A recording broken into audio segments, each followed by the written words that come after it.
Resolution account बना लिया। अब हम हमारा पार्टनर्स कैपिटल अकाउंट बनाएंगे, तो उसके लिए सबसे पहले हमें यहाँ पे लिखना होता है बाई बैलेंस BD। यहाँ पे राम का है 4 लाख, श्याम का है 6 लाख और मोहन का है 2 लाख। अब यहाँ पे हमें देखना है कि हम यहाँ पे कुछ बांटना है, तो यहाँ पे जनरल रिज़र्व है तो वो यहाँ पे बढ़ता है, तो हम यहाँ लिखेंगे बाई जनरल रिज़र्व। 1 लाख का है तो 1 lakh into 5 divide by 10 which will be 50,000। Then 1 lakh into 3 divide by 10 which will be 30,000। Then 1 lakh into 2 divide 1 lakh into 2 divide by 10 which will be 20,000। Next हमारा वर्कमैन कंपनसेशन रिज़र्व है 67,500 का। अब हमें याद रखना है कि अगर वर्कमैन कंपनसेशन रिज़र्व में यहाँ कोई एडजस्टमेंट नहीं दिया होगा तो हम इसे, जैसे हमने जनरल रिज़र्व बांटा था वैसे हम वर्कमैन कंपनसेशन रिज़र्व भी बांट देंगे। बट अगर यहाँ पे कोई एडजस्टमेंट दिया होता है, लाइक सपोज़ यहाँ पे एडजस्टमेंट दिया होगा कि उसमें से उसकी workman compensation liabilities increased to 1,000, तो यहाँ पे जो हमारा अमाउंट होगा उसमें से हम 1,000 माइनस करके जो अमाउंट बचेगा उसको हम यहाँ पे बांटेंगे। यहाँ पे कोई एडजस्टमेंट नहीं दिया इसलिए हम इसे एज इट इज़ हम इसे यहाँ पे बांट देंगे। यहाँ पे लिखेंगे बाई वर्कमैन कंपनसेशन रिज़र्व। यहाँ पे आप पूरा लिखिएगा, यहाँ पे आप पूरा वर्ड लिखिएगा। आप शॉर्ट फॉर्म लिखेंगे तो मार्क्स नहीं मिलेंगे, कट जाएंगे। Into 5 divide by 10 which will be 33750। Then 20250। Then 13500। Next हमारे एसेट साइड में कुछ भी बांटने वाला नहीं है, तो अब जो हमारा लॉस है हम उसे ट्रांसफ़र कर देते हैं। तो हम लिखते हैं to loss on revaluation 32500, 19500 and 13,000। अब यहाँ पे हमें बोला गया है goodwill of the firm be valued at 90,000 and Mohan share in it to be adjusted into the capital account of Ram and Shyam. उसके लिए अभी गुडविल निकालने के लिए बोला गया है कि 90,000 फर्म का गुडविल है। अब हमें गुडविल का एंट्री करने के लिए सबसे पहले हमें वर्किंग नोट बनाना होगा। उससे पहले हम हमारे इसमें जो एंट्री हम पहले वो लिख लेते हैं। यहाँ पे रिटायर कौन हुआ है, यहाँ रिटायर हुआ है मोहन, जो हमारा रिटायर हुआ है मोहन, तो हम यहाँ सबसे पहले लिखेंगे टू मोहन्स कैपिटल, और यहाँ लिखेंगे जो हमारे पार्टनर बच गए which is by Ram's capital and by Shyam's capital. अब हम हमारा वर्किंग नोट तैयार करते हैं। वर्किंग नोट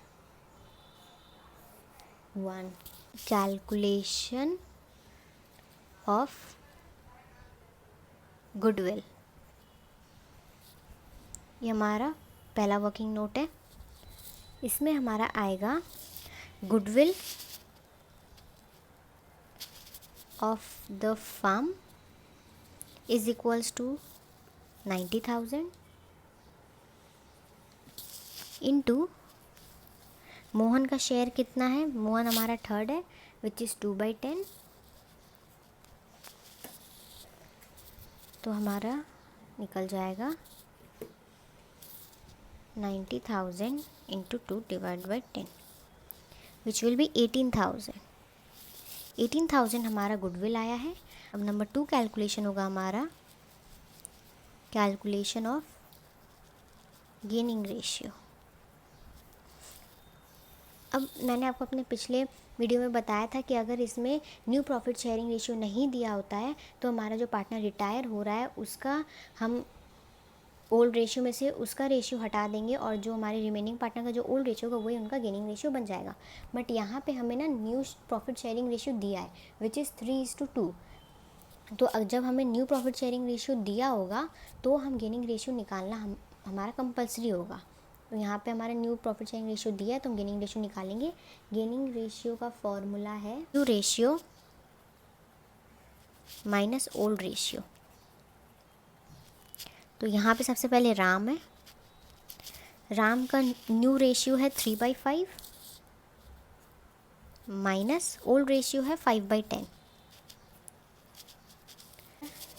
10 3 ज़ा 30 माइनस 5 5 ज़ा 25 5 10 ज़ा 50 विच विल बी 5/50 और 1/10। उसी तरह हम शाम का निकालेंगे। शाम का ओल्ड रेशियो है 2/5 और ओल्ड रेशियो है 3/10। 10 2 ज़ा 20 5 3 ज़ा 15/50 इज इक्वल्स टू 5/50 और 1/10। मतलब हमारा दोनों पार्टनर का गेनिंग रेशियो है 1:1। 1:1। तो हमारा ये जो 18,000 है इसे हम 1:1 में डिवाइड करेंगे। तो हम 18,000 into 1 divide by 2 which will B 9,000। Mohan के कैपिटल में हम राम और श्याम को देंगे विच इज़ 9,000 एंड 9,000। और यहाँ पे हम मोहन को देंगे विच विल बी 9,000 एंड 9,000। अब ये हमारा गुडविल का एडजस्टमेंट तो हो गया। अब नेक्स्ट हम क्या करते हैं कि हम जो भी अमाउंट जो हमारे रिटायर पार्टनर का है उसका लोन अकाउंट में ट्रांसफ़र कर देते हैं। बट यहाँ पे ना एक बात बोला गया है that the continuing partner agreed to pay 1,65,000 on retirement of Mohan to be contributed by the continuing partner in their new profit sharing ratio which is 3:2। इसमें बोला गया है कि जब मोहन रिटायर हुआ तो उससे इन दोनों पार्टनर ने 1,65,000 पे कर दिया। मोहन का जितना भी पैसा हमारा आ रहा था उसमें से इन लोगों ने 1,65,000 दे दिया है। और ये बोला गया है to be contributed by the continuing partner in the new profit sharing ratio which is 3:2। मतलब जब भी ये बोला जाएगा रिटायरमेंट चैप्टर में that contributed by the continuing partner in the new profit sharing ratio, तो हमें इसका एक एडजस्टमेंट करना होगा। हमें यहाँ पे क्रेडिट साइड में पार्टनर्स कैपिटल अकाउंट के क्रेडिट साइड में लिखना होगा बाई। अगर यहाँ पे कैश है या बैंक है तो हम बैंक लेंगे, हम लिखेंगे यहाँ बैंक अकाउंट है। और ये जो 1,65,000 है इसको हम इस रेशियो में डिवाइड करेंगे। इसका आएगा 165,000 इंटू 3 डिवाइड बाई 5 99,000। 99,000 राम के अकाउंट में लिख देंगे। Then 165,000 into 2 divide by 5 which is 66,000। मतलब ये पैसे को ये लोग एक्स्ट्रा लेकर आ रहे हैं इसे पे करने के लिए। और यहाँ पर हम लिखेंगे टू बैंक अकाउंट, क्योंकि पैसा गया है इसके पास तो आ गया पैसा, मतलब फर्म से तो पैसा चला गया है, हमने इसे दे दिया है, तो यहाँ पे लिख देंगे 165,000।